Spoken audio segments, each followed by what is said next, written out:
देवी जी कहाँ रहती है? तो किसी ने कहा वैष्णो देवी में रहती है, कटरा में रहती है, कोई कहे ज्वाला में रहती है, कोई कहे मनसा में रहती है, कोई कहे कांगड़ा में रहती है, कोई कहे चिंतपूर्णी में रहवे, कोई कहे हिंगलाज में रहवे। कहाँ रहती है देवी? शिव महापुराण की कथा कहती है, भगवान शंकर का चरित्र कथा है, देवी कहाँ रहती है? शिव कथा कहती है संसार की जितनी माताएं हैं उन माताओं के अंदर देवी का एक अंश विराजमान रहता है शक्ति के रूप में। देवी कहां रहती है? शक्ति के रूप में माताओं के भीतर विराजमान।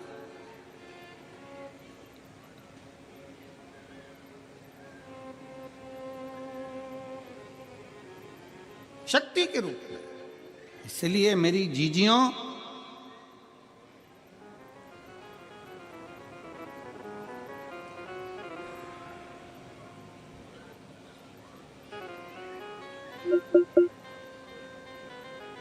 मेरी माताओं, मेरी बेटियों, इसलिए शास्त्र कहता है कि घर की स्त्री को, घर की बेटी को, घर की नारी को तन पर ऐसे वस्त्र पहनना चाहिए कि धन को भी धक्का ना लगे और धर्म को भी धक्का ना लगे।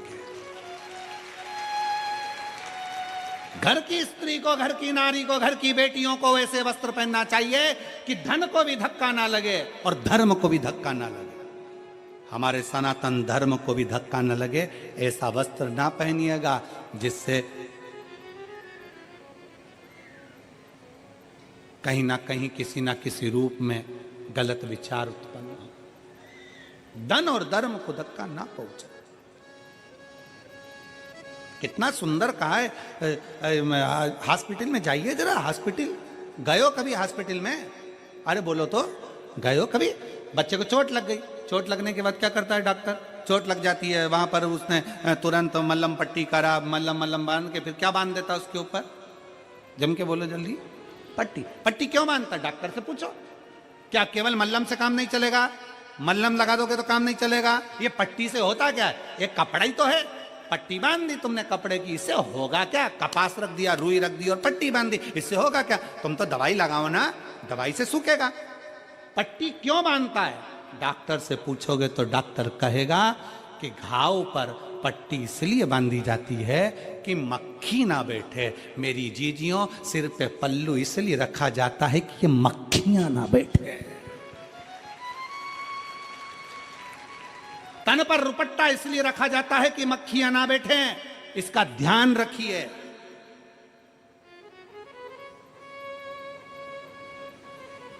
घाव पर मक्खी बैठेगी तो घाव सड़ा देगी। और ये गलत मक्खियां संसार में बहुत सारी हैं, बहुत मक्खियां। इन मक्खियों से बचने के लिए तन पर एक रुपट्टा, सिर पर एक पल्लू होना जरूरी है, बहुत जरूरी है।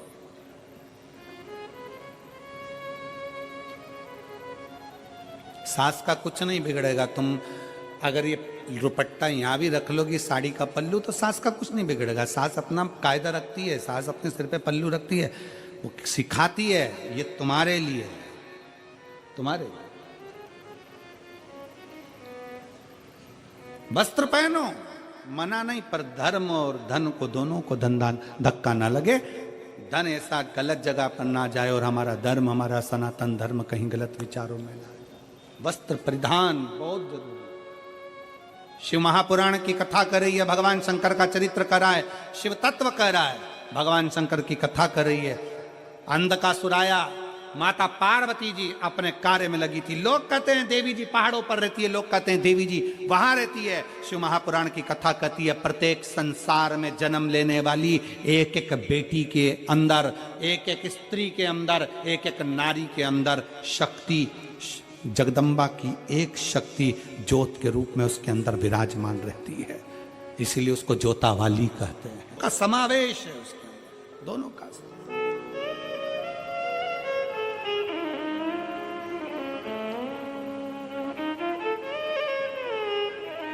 इसीलिए हम माताओं से, बेटियों से हमेशा निवेदन करते हैं कि तुम यह मत सोचो कभी भी कि तुम कुछ नहीं कर सकते।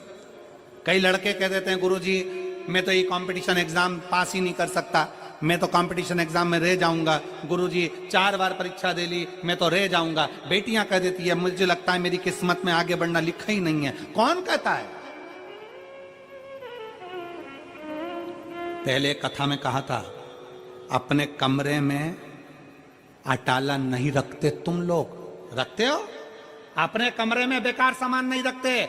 हमेशा अपने कमरे में अच्छी साड़ी, अच्छा कपड़ा, अच्छा सामान, अच्छा जेवर तुम अपने कमरे में रखते हो, बेकार नहीं रखते। बेकार तो तुम पटक देते हो कहीं और। जब तुम अपने कमरे में बेकार चीज नहीं रख सकते तो ये पूरी पृथ्वी तो मेरे महादेव की है। महादेव अपनी पृथ्वी पर बेकार सामान नहीं रखते। तुम सब कीमत वाले हो, एक से बढ़कर हीरे हो। अपनी कीमत को पहचानो। कभी मुख से ये मत कहो कि मुझसे ये नहीं हो सकता, मैं ये कंपटीशन एग्जाम नहीं निकाल सकता, मैं ये नहीं कर सकता। अपनी एजुकेशन को बढ़ाइए, अपनी मेहनत को बढ़ाइए, अपनी लगनता को बढ़ाइए, अपने कर्म को बढ़ाइए, अपने परिश्रम को बढ़ाइए। जितना पढ़ते थे उससे 4 गुना पढ़ो, जितना अध्ययन करते थे उससे 4 गुना अध्ययन करो। और शंकर भगवान पर एक बेलपत्र समर्पित कर कर, उस पर विश्वास कर कर, अपने ऊपर भरोसा कर कर कि मैं इस एग्जाम को निकलूंगा और निकल कर बताऊंगा, तो निकल ही जाओगे। अपना बल प्रबल करिए, अपना बल। और ऐसों के पास मत बैठो जो तुम्हारा विल पावर कमजोर कर दें। कई लोग ऐसे भी होते हैं। एक मकड़ी जाला बना रही थी, मकड़ी जाला बना रही थी तो वहीं दरवाजे के पीछे छिपकली आ गई। छिपकली देखिए तुम लोगों ने, जम के तो बोलो, देखिए तुम्हारे यहाँ आती है? अच्छा, अपने विश्वास को प्रबल बनाए, अपने विश्वास को। और तेरे भरोसे मेरी गाड़ी, तू जाने तेरा काम जाने। बाबा तेरे भरोसे मेरी गाड़ी, तू जाने तेरा काम जाने। पर आज बाबा को प्रार्थना करने का विराम की ओर जा रहा है। आप और हम भगवान शंकर को अपने दिल की बात कह लें और अपने बाबा को अपने मन से बाबा से प्रार्थना करें। बहुत दूर दूर से आए हो, बैठ कर बाबा से अपने मन की बात कह लो, दिल से बाबा से प्रार्थना कर लो, भाव से बोलो। जब श्री शिवाय नमस्तुभ्यम 5 बार हो जाता है, उसके बाद में बाबा को जब दुखड़ा मिटाने के लिए कहते हो, जब थोड़ी देर के लिए मौन होते हो ना, उस मौन होने में अपने मन की बात बाबा से कह दिया करो कि इसलिए मैं कथा श्रवण करने के लिए आई हूँ। बाबा तू कृपा करना, मेरा भी पत्र व्यासपीठ पर पहुंचे, ऐसी करुणा करना। तू मेरा बाप है, तू मेरा पिता है। जहां जगह मिले वहां बैठकर दिल से प्रार्थना करो। सब साथ में बोलेंगे, बाबा को अपने मन के भाव कहेंगे।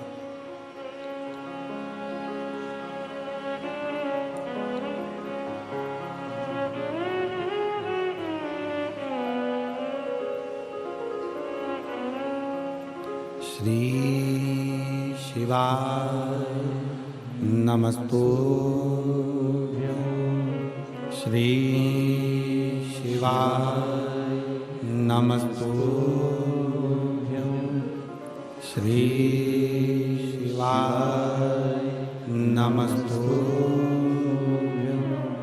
श्री शिवाय नमस्तुभ्यं, श्री शिवाय नमस्तुभ्यं।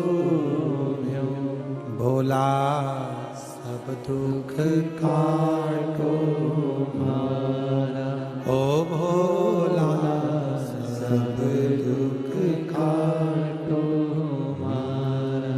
शिव शंकर जपूं तेरी माला, भोले बाबा जपूं तेरी माला। भोला सब दुख काटो मारा, ओ भोला सब दुख काटो मारा।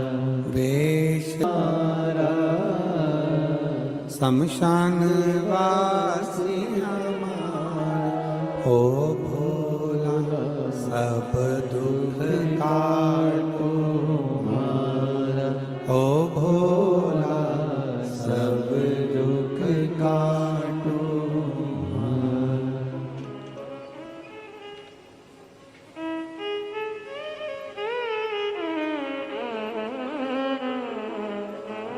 बाबा शिव शंकरो घड़दानी कृपालु दयालु दातार। अंधकासुर माता को गलत भाव से देखा तो माता पार्वती के सम्मुख में शिव जी ने काल भैरव को प्रकट कर कर अंधकासुर का वध करवा दे। विदल उत्पल का संहार भगवान शंकर ने कुंदुक फेंक कर करा तो शिव जी का नाम कुंदकेश्वर पड़ गया। अगला वर्णन आया है 12 ज्योतिर्लिंग का।